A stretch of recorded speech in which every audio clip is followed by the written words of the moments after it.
ఆ తీరును కాదని ఈరోజు 11 నిమిషాలు కూడా కూర్చోకుండా జగన్మోహన్ రెడ్డి గారు మొన్న అసెంబ్లీ నుంచి వెళ్ళిన తీరు మనం చూడడం జరిగింది. ప్రజలంతా కూడా గమనిస్తూ ఉన్నారు. ముఖ్యంగా తిరుమల తిరుపతి దేవస్థానంలోని 5 సంవత్సరాల కాలంలోని ఏ విధంగా అడ్డగోలుగా హిందువుల మనోభావాలు దెబ్బతీసే విధంగా, ముఖ్యంగా తిరుమల తిరుపతి దేవస్థానం యొక్క ప్రతిష్టను దెబ్బతీసే విధంగా ఏ విధంగా మూర్ఖంగా అడ్డగోలుగా ఆనాడు తమ సంస్థగా మార్చుకుని తిరుమల తిరుపతి దేవస్థానాన్ని తమ అడ్డాగానో రాజకీయ అడ్డాగానో మార్చుకున్న తీరును ప్రజలంతా కూడా గమనించి ఆయన్ని 11 స్థానాలకు పరిమితం చేసిన పరిస్థితి మనందరం కూడా చూడడం జరిగింది. తిరుమల తిరుపతి దేవస్థానంలోని టికెట్లు విషయం కావచ్చు, ఏ విధంగా అడ్డగోలుగా టికెట్లు రీసైక్లింగ్ చేసే విధానం కావచ్చు, పరకామణిలో ఏ విధంగా దోపిడీ చేసి వారితోని చేసినటువంటి వారితోని రాజీ పడిన తీరు కూడా ప్రజలంతా కూడా ఆ రోజు చూడడం జరిగింది. అదేవిధంగా లడ్డూ ప్రసాదం, స్వామివారి ప్రసాదాన్ని దేశ విదేశాల్లో కూడా అత్యంత అభిమానంతో భక్తి శ్రద్ధలతో కళ్ళగద్దుకొని తీసుకునే ప్రసాదాన్ని ఈరోజు 1-2 సార్లు చూసే తినే పరిస్థితికి తీసుకొచ్చినటువంటి దౌర్భాగ్య మాజీ ముఖ్యమంత్రి జగన్మోహన్ రెడ్డి అని చెప్పి ఈరోజు ప్రజలంతా కూడా, ముఖ్యంగా 3 పార్టీలు, కూటమి ప్రభుత్వ పార్టీలు కూడా మేము చెప్పదలుచుకున్నాం. ఎప్పటికైనా బుద్ధి తెచ్చుకొని జగన్మోహన్ రెడ్డి అసెంబ్లీకి రావాలి. ప్రజా సమస్యలు, అనేక సమస్యలు ఉన్నాయి. ఆ సమస్యలపై చర్చించకుండా దొంగే దొంగ అని చందాన దొంగ దొరికిపోయినప్పటికీ, సిట్టు కల్తీ జరిగింది ఈ యొక్క లడ్డూ ప్రసాదం అని చెప్పినప్పటికీ ఇంకా ఏదో ప్రజల్ని ఏమార్చాలనో, ఇంకా ఏదో చేయాలనో చేస్తున్న తీరుని ప్రజలంతా కూడా గమనిస్తా ఉన్నారు. ఆరోపణలు తిప్పుకొట్టలేక, లెంపలేసుకొని క్షమాపణ చెప్పలేక అయోమయ తీరులోని ప్రవర్తిస్తున్న తీరులో భాగంగా నిన్న అసెంబ్లీలో చేసిన విధానం అని చెప్పి ప్రజలు మాట్లాడుకుంటున్న పరిస్థితి ఈరోజు ఉంది. ఇప్పటికైనా జగన్మోహన్ రెడ్డి గారు తిరుమల తిరుపతి దేవస్థానం విషయంలోని లెంపలేసుకొని నేల ముక్కుకి రాసి ఆ యొక్క దోషులైనటువంటి వారందరినీ కూడా సాక్ష్యాలతో సహా ప్రభుత్వం ముందుకి, మీడియా ముందుకి తీసుకురావాలని చెప్పి ఈ సందర్భంగా ఆ యొక్క మాజీ ముఖ్యమంత్రి జగన్మోహన్ రెడ్డికి తెలియజేస్తా ఉన్నాం.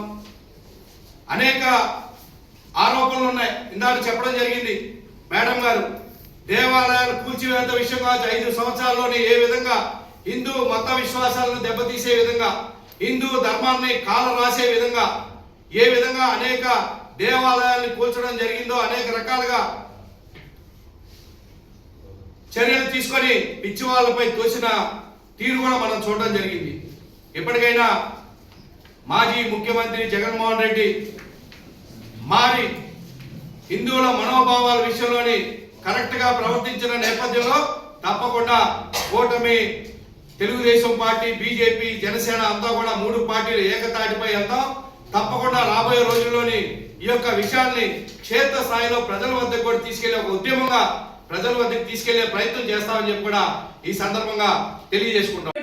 అంటే అది ఒక హిందూ మతమే కాదు, ఏ దేవుడితో పెట్టుకున్న పర్యవసానాలు ఎలా ఉంటాయి అనేది మనకి చరిత్ర చాలా చెప్తా ఉంది. మనం 36 సంవత్సరాల క్రితం, 40 ఏళ్ల క్రితం ఆ రోజున అమృత్సర్లో స్వర్ణ దేవాలయం మీదకి ఆ రోజున మరి సిక్కుల పవిత్రగా తలిచే ఆపరేషన్ బ్లూ స్టార్ తీవ్రవాదుల కోసం అని చెప్పి అయినా సరే ప్రభుత్వం వాళ్ళని పంపించినప్పుడు దానికి వాడు చాలా పవిత్రంగా భావిస్తారు. ఆ తర్వాత పర్యవసానాలు అందరికీ కూడా గుర్తుండే ఉంటాయి. ఆపరేషన్ బ్లూ స్టార్ అనగానే ప్రతి ఒక్కరికి కూడా గుర్తొస్తుంది.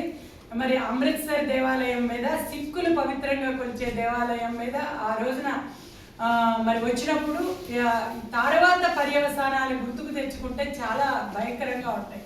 కాబట్టి ఎప్పుడైనా మత విశ్వాసాలని మనం గౌరవించాల్సిన పరిస్థితి ఉంది. అది ఏ మతమైనా సరే, క్రిస్టియన్ మతమైనా, సిక్కులైనా, హిందువులైనా.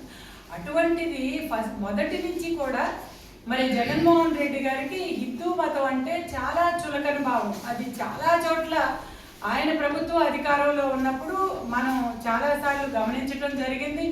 హిందువులు ఏదైతే ఒక సంస్కృతిగా సాంప్రదాయంగా భావించారో అవి ఏనాడు కూడా అతను వాటిని అమలు చేసిన సందర్భాలు లేవు. మనం శ్రీవారి ఆలయంలో ఎప్పుడైనా శ్రీవారి నామస్మరణ తప్ప మరొక మాట కూడా వినిపించదు. అటువంటిది ఆ పవిత్ర ప్రదేశంలో జగన్మోహన్ రెడ్డి తన పిన్ని చేత జగన్ రెడ్డి రక్షక గోవింద అంటే మన దేవుణ్ణి గోవింద గోవింద అని మనం పిలుచుకుంటాం. అటువంటిది జగన్ రెడ్డి రక్షణ గోవింద అని చెప్పి ఆవిడతో అనిపించారంటే అసలు ఎంత ధైర్యం. అంటే ఒక మతం అంటే మత విశ్వాసాలంటే ఆయనకి నమ్మకం లేకపోతే అమృత్సర్లో ఏమైందో గుర్తుకు తెచ్చుకోండి. మరి ఇవాళ భగవంతుడు నోరిప్పి మాట్లాడు కదా అని చెప్పి మీరు భావించదు. ఈ గతంలో కూడా మనం చూసాం, నోటికి వచ్చినట్లు మాట్లాడిన 7 కొండలు ఎందుకు 2 కొండలు చాలా అన్న వాళ్ళని ఏం చేశారో కూడా మనం చూసాం. అంతేకాకుండా మీరు మరి విర్రవీగిపోయి మేమే వస్తామనుకున్న వాళ్ళకి కేవలం 2 నామాలు అంటే కేవలం 11 సీట్లు ఇచ్చి ఏ రకంగా చేశారో కూడా మనం చూసాం. కాబట్టి మనం ఈ రోజున ఏ దేవుణ్ణి కూడా మా చంద్రబాబు నాయుడు గారు మరి అన్ని మతాలని అన్ని కులాలని అందరం కలిసి సహోదర భావంతో ఏదైతే మన భారతదేశ సాంప్రదాయం ఉందో అందరం కలిసి ముందుకెళ్దామని మాట్లాడతారు తప్ప ఏ ఒక్కటి మరి అది మన చంద్రబాబు నాయుడు గారి గొప్పతనం. మీడియా మిత్రులందరికీ నమస్కారం.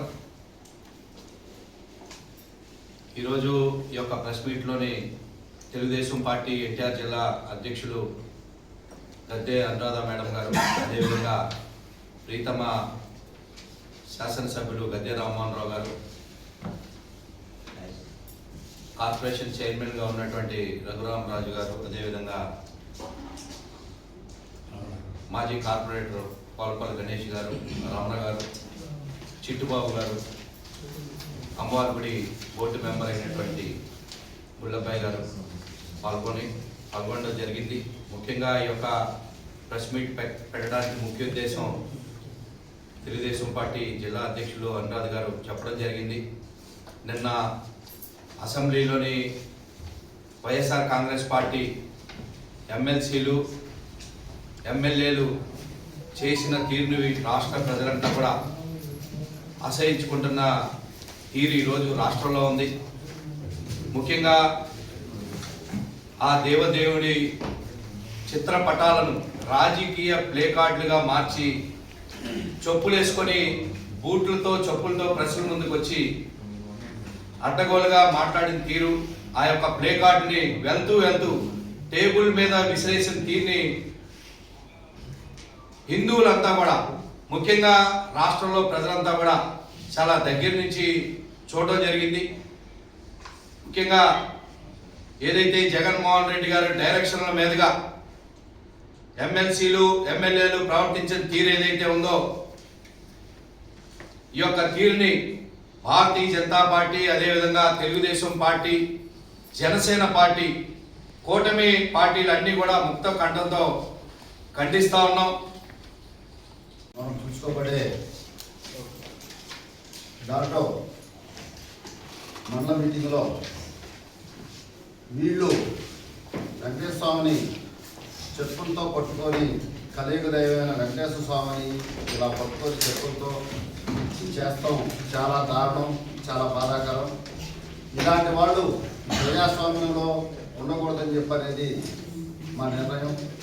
ఈ కూటమి ప్రభుత్వం ఎంతో అభివృద్ధి సంక్షేమం రెండు కళ్ళుగా చూసి ముందుకెళ్తుంది.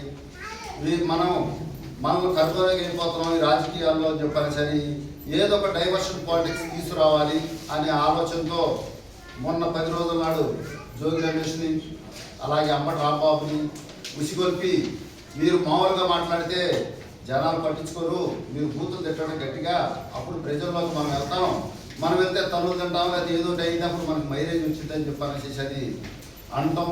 ఆ ట్రిక్స్ చేస్తాం. ఆ ట్రిక్స్ చేసి వాళ్ళే జనాలు పోగు చేసుకొని రాష్ట్రం నలుమూల నుంచి తెచ్చుకొని జనాలకు మాకు ఆదరణ ఉందన్నట్టుగా జనాల్లో క్రియేట్ చేసుకోవాలని ఒక అద్భుత కల్పన చేస్తున్నారు. ఇవాళ ప్రజలు ఎవరు నమ్మే పరిస్థితి లేదు. ఈ కూటమి ప్రభుత్వం బాగా ఉంది, సంక్షేమ పథకాలతో ఉంది. ఈ కూటమి ప్రభుత్వం కానీ మనం అభివృద్ధి చెందాలంటే ఇదే కూటమి ప్రభుత్వంతో ఉంటేనే, సుస్థిర పాలన ఉంటేనే మనం ముందుకెళ్తామని చెప్పని ప్రజలందరూ అనుకుంటున్నారు. మీరు ఇలాంటి డైవర్షన్ పాలిటిక్స్ తీసుకొస్తే జనాలు నమ్మే పరిస్థితి లేదు. మీరు ఏది చేసినా సరే కలియుగ దైవం వెంకటేశ్వర స్వామి సామాన్యుడి గాడు, అన్నీ చూసుకుంటాడు. కాబట్టి ఇప్పటికైనా సరే మీరు ఈ రాష్ట్రం కోసం, మీకోసం కాదు మేము మా ఆలోచన, ఈ రాష్ట్రం బాగుండాలి, ప్రజలు బాగుండాలి, అందరూ అసమానతలు లేకుండా శుభ్రంగా ఉండాలని చెప్పనేసి మేము కోరుకుంటున్నాం. మీరు చాలా దుర్మార్గము. ఈ ప్రభుత్వంలో ఈ లడ్డూది కలిపిన దాని గురించి ప్రస్తావించుకోకుండా దాన్ని ఏరే రకంగా మార్పుతాకి ఎన్నో పిచ్చి పనులు పిచ్చి చాటు చేస్తున్నారు. మేము కూడా ప్రభుత్వం తరఫున వాళ్ళు చేసే ప్రతి పిచ్చి పనికి తిరిగి అలాగే సమాజం చెబుతామని తెలియజేస్తున్నాం.